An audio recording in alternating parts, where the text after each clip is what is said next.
Tu as le pouvoir. Alors choisis le prochain film en fin de vidéo. Revisitant le mythe de Frankenstein, Pauvre créature nous montre à la fois un film créatif et poétique. Toujours en quête de connaissances, Bella découvre un monde avec ses multiples facettes. Véritable succès lors de sa sortie, vous avez forcément entendu parler de Pauvre créature. Il est temps de partir l'esprit vif en direction de 5 faits sur ce film.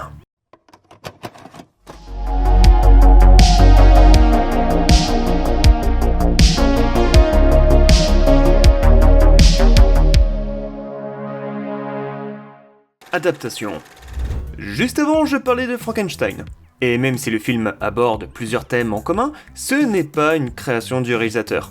En fait, Pauvre créature est l'adaptation du roman Poor Things, sorti en 1992 de Alasdair Gray. En grand admirateur du roman, le réalisateur grec, Yorgos Lanthimos, tente de prendre contact avec Gray dès 2011. N'ayant alors vu aucun de ses films, le romancier était, comme face à toute proposition d'adaptation, très réticent à l'idée de donner son autorisation. Lanthimos se rendit donc à Glasgow pour rencontrer l'auteur et tous les deux entamèrent une balade dans la capitale écossaise, faisant halte à chaque lieu clé de l'intrigue. À la fin, Gray lui aurait dit « Je pense que vous êtes un jeune homme talentueux et je serais heureux que vous vouliez réaliser ce film. » Mais malgré tout, le projet a pris un peu de temps et le romancier est aujourd'hui décédé. Le résultat a l'air pourtant retentissant car le réalisateur a reçu une énorme ovation de 8 minutes lors de la Première mondiale, lors du Festival de films de Venise en 2023.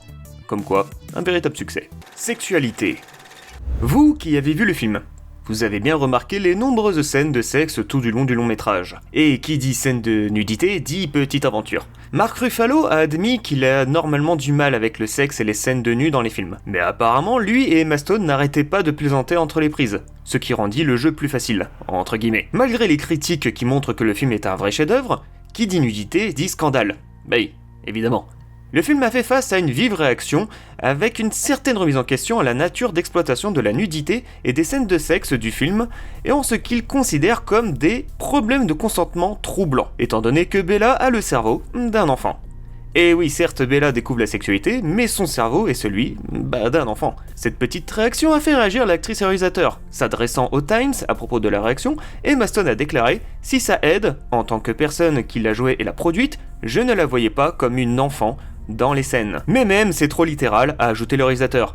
Si vous prenez un film qui littéralement, où vous commencez à en discuter en termes de cerveau d'un enfant, alors vous manquez un peu le point de vue de narration en général. Si vous commencez à analyser le film comme quelque chose qui se passerait réellement, alors bien sûr, le film ne fonctionne pas. Et je suis bien d'accord avec le réalisateur, c'est du fantastique. Ce qui est moral dans notre réalité ne l'est pas forcément dans le monde de Bella, ou même dans le film en lui-même. De plus, Bella doit tout apprendre du monde qui l'entoure.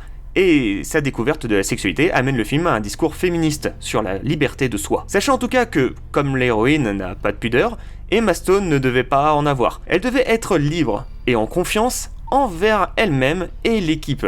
Du coup, pour les scènes de sexe, il n'y avait que très peu de personnes lors du tournage. Des cheveux surréalistes. Les cheveux noirs de Bella étaient en fait un accident. Bella était censée avoir un noir naturel, tiré vers le brun. Comme les couleurs lises beaucoup plus foncées sur la caméra, Emma Stone a reçu l'ordre d'obtenir des cheveux brun foncé pour le rôle. Malheureusement, ou plutôt heureusement, son coloriste lui a accidentellement donné la teinte noire la plus sombre. Mais finalement, l'équipe de coiffure et de maquillage trouvait le résultat dans les teintes du film. Ce teint noir ajoute un effet de surréalisme. Des couleurs.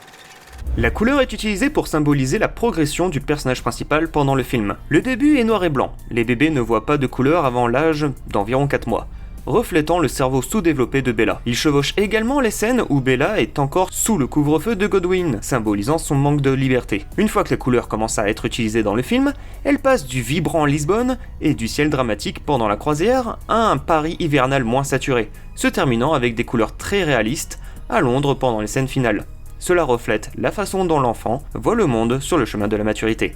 Une belle utilisation que peut-être certains n'avaient pas remarqué. Des acteurs.